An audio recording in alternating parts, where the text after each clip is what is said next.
বিশ্বজুড়ে কেন্দ্রীয় ব্যাংকগুলোর কাছে ডলার ও অন্যান্য বৈদেশিক মুদ্রার পাশাপাশি সোনাও বৈদেশিক মুদ্রার ভাণ্ডার বা রিজার্ভ হিসেবে জমা থাকে। ঐতিহাসিকভাবে কেন্দ্রীয় ব্যাংকগুলো রিজার্ভ সোনা দিয়েই গঠিত হতো এবং অতীতে একটি দেশের মুদ্রার মানও সেই দেশের কেন্দ্রীয় ব্যাংকে রক্ষিত সোনার ভাণ্ডারের উপর নির্ভর করত। শিল্প উন্নয়ন ও বাণিজ্যিক লেনদেনে ডলারের ব্যবহার শুরু হওয়ার পর কেন্দ্রীয় ব্যাংকগুলো তাদের রিজার্ভ অন্যান্য দেশের মুদ্রা ও বন্ডে স্থানান্তর করে। তা সত্ত্বেও প্রতিটি দেশের কেন্দ্রীয় ব্যাংকের রিজার্ভের একটি অংশ এখনও সোনা হিসেবে রাখা হয়। মার্কিন আর্থিক প্রতিষ্ঠান জেপি মর্গান বলেছে, অনেক দেশের কেন্দ্রীয় ব্যাংক তাদের বৈদেশিক মুদ্রার রিজার্ভ বিদেশি মুদ্রা অর্থাৎ ডলারে না রেখে সোনায় রূপান্তর করেছে। বিভিন্ন দেশের কেন্দ্রীয় ব্যাংকগুলোর সোনা কেনার ফলে বিশ্ববাজারে সোনার দাম বাড়ছে। 2024 সাল নাগাদ বিশ্বজুড়ে কেন্দ্রীয় ব্যাংকগুলোর কাছে মোট 36,200 টন বা 3,62,00,000 কেজি সোনা রিজার্ভ ছিল, যা কেন্দ্রীয় ব্যাংকগুলোর হাতে থাকা সম্পদের 20%। অথচ 2023 সালে সোনা আকারে সুরক্ষিত সম্পদের হার ছিল 15%। 2024 সালে চীন, তুরস্ক, ভারত, ইরাক ও আজারবাইজান সেই দেশগুলোর মধ্যে অন্যতম, যারা এক বছরে 20 টন বা 20 কেজি সোনা কিনেছে।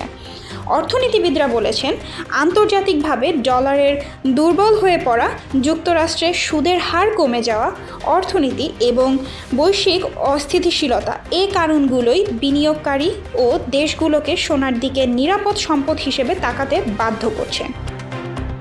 কারণ মুদ্রা বা বন্ডের মতো অন্যান্য সম্পদের মতো সোনার মূল্য কোনো একটি সিদ্ধান্তের ফলে খুব দ্রুত পড়ে যায় না। জেপি মর্গান বলেছে, যুক্তরাষ্ট্রের অস্থিতিশীল বাণিজ্য নীতি এবং অনিশ্চিত ভূ-রাজনৈতিক মিত্রতার পরিপ্রেক্ষিতে এটা মনে করা যাচ্ছে যে 2025 সালে কেন্দ্রীয় ব্যাংকগুলো তাদের রিজার্ভে আরও বেশি সোনা যোগ করবে এবং সম্ভবত আরও 900 টন সোনা কিনবে। চলুন তবে জেনে নেওয়া যাক কোন দেশের কত সোনা আছে।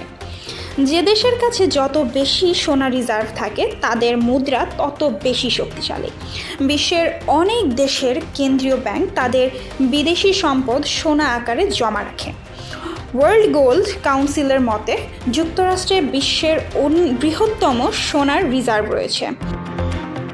যুক্তরাষ্ট্রের কাছে মোট 8,133 টন বা 81 লক্ষ কেজির বেশি সোনা আছে, যা তাদের মোট বিদেশি সম্পদের 78%। IMF-এর তথ্য অনুযায়ী 2024 সাল নাগাদ যুক্তরাষ্ট্র, জার্মানি, ফ্রান্স ও ইতালির কেন্দ্রীয় ব্যাংকগুলোর কাছে 16,400 টন সোনা থাকবে। যুক্তরাষ্ট্র, জার্মানি, ফ্রান্স ও ইতালির কেন্দ্রীয় ব্যাংকগুলোর বৈদেশিক মুদ্রার রিজার্ভের 70% বেশি সোনা দিয়ে গঠিত। সোনা কেনার দৌড়ে বর্তমান চীন দ্রুত এগিয়ে যাচ্ছে। গত 2 বছরে চীনের কেন্দ্রীয় ব্যাংক তাদের রিজার্ভ অন্যান্য সম্পদ থেকে সোনার ভাণ্ডারে স্থানান্তর করেছে। ওয়ার্ল্ড গোল্ড কাউন্সিলের মতে চীনের কেন্দ্রীয় ব্যাংকের 22,98,000 কেজি সোনার রিজার্ভ রয়েছে, যা তাদের মোট বিদেশি সম্পদের মাত্র 6.7%। ওয়ার্ল্ড গোল্ড কাউন্সিলের তথ্য অনুযায়ী 2024 সালের শেষে চীনের 2,279 টন সোনা রিজার্ভ ছিল। 2025 সালের প্রথম 6 মাসে চীন আরও প্রায় 19 টন সোনা কিনেছে, অথচ এই সময় যুক্তরাষ্ট্র কোনো সোনা কেনেনি। 2023 সালে চীন প্রায় 88 টন সোনা কিনেছিল। চীন ছাড়াও পোল্যান্ড ও তুরস্কের কেন্দ্রীয় ব্যাংকগুলো সোনা কিনছে। বাংলাদেশের কেন্দ্রীয় ব্যাংকের কাছে 14,800 কেজি সোনা রিজার্ভ রয়েছে। ওয়ার্ল্ড গোল্ড কাউন্সিলের হিসেবে এর মূল্য 150 কোটির বেশি।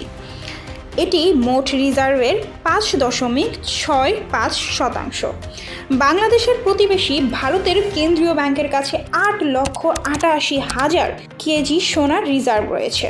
ওয়ার্ল্ড গোল্ড কাউন্সিলের মতে ভারতের কাছে 9,300 কোটি ডলার মূল্যের সোনা রয়েছে এবং এটি ভারতের বৈদেশিক মুদ্রা রিজার্ভের 13%। পাকিস্তানের কেন্দ্রীয় ব্যাংক বিভিন্ন দেশের মুদ্রার পাশাপাশি বৈদেশিক মুদ্রা সম্পদের সোনাও রয়েছে। স্টেট ব্যাংক অফ পাকিস্তানের মতে পাকিস্তানের কাছে $700 কোটি মূল্যের 6.4 টন বা 6,400 কেজি সোনা রয়েছে। চলতি মাসে আন্তর্জাতিক বাজারে সোনার দাম সর্বকালের সর্বোচ্চ পর্যায়ে পৌঁছানোর পর কিছুটা কমেছে। অর্থনীতিবিদরা মনে করেন অক্টোবরের সর্বোচ্চ পর্যায়ে পৌঁছানোর পর দাম কমে যাওয়ার পিছনে ভূরাজনৈতিক কারণও রয়েছে।